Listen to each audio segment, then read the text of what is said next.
Well, first of all, I'm not in a jail cell, so that's always an advantage. And second of all, I have the luxury and the freedom of seeing my friends and my family every day, and just doing everyday normal things like walking out the front door into my front yard, going to the shops when I need to, where if you're locked in a cell, you've got to wait for your buy-up to come. You don't have that freedom of seeing your family and your friends every day, making multiple phone calls to see how everybody is. So there's a big difference there, and I think I'd rather be locked in the house than locked in a cell. I think if you would rather be locked in a cell at all over anything, you've got issues. Out here, you can go for a walk. You still have that, even though it feels like your freedom's taken off you, you still have them little bits of freedom out here. You can still go up to the park and have a train, run around a park. If you live near the ocean, you can spend, you're in the 5-kilometre radius or whatever it is, you can still go down and have a swim. You ain't doing none of that shit while you're locked up. You're in a cell, it's fucking small, tiny little shoebox with a bloke you don't even know pissing his shit in front of him. So you still got the luxuries of being inside your own home. So, but each to their own. Some people are a lot more affected than others. So I wouldn't judge anyone else. You know, it's horrific what's happening to people out here, losing their businesses.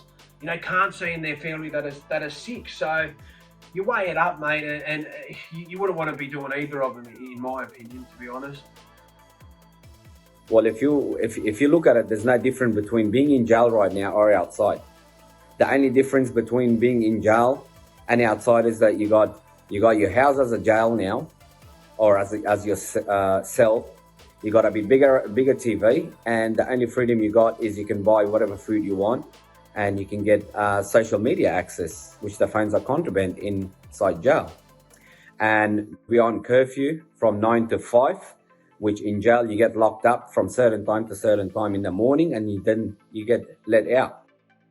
There are a lot of similarities. A lot of people are feeling the strains of certain liberties being taken away and a lot of frustrations, but the degree of freedom being taken away and the frustrations are much greater when you're locked up in jail. You know, there were so many nights when I used to be in my prison cell and I felt like the walls were caving in, and all I wanted to do was just go outside to get some fresh air, and we weren't able to do that.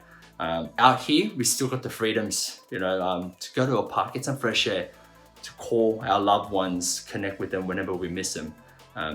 We didn't do that. We didn't have that in jail. In a standard day, you spend 18 hours inside a cell and 6 out in the yard. You have no freedom in the sense that once that door shuts and you're locked inside, you can't come outside. You can't go use the phone when you want. You can't go have a shower when you like. You can't do anything. You're restricted by those 4 walls. Your freedom is gone. And the only way you can find freedom is basically in your own mindset.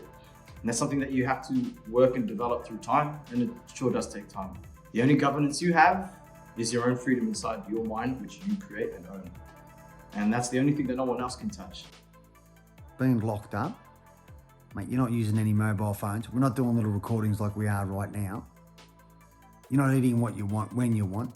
Mate, that door was closed, it's closed until 8:30, 9 o'clock the next morning. You're locked in at 2:30 in the afternoon. That's what's being locked up, mate. That's what locked up has been all about. Lockdown, I can understand that people are finding it quite difficult between businesses and stuff. I understand that. We're still eating good food. We're still communicating with people. We're interacting. We're going for walks. We're exercising when we want. We're still going to the shop. You're still eating what you please. You know, you're with your partners, your friends. You know, everyone's keeping in communication. When you're locked up, mate, there's no phone calls. Mate, when that door shuts, there's nothing. So, look, it is a harsh reality for a lot of people because I have chosen the life I chose, and that's what led me to being locked up. But let's just be grateful for the small little things.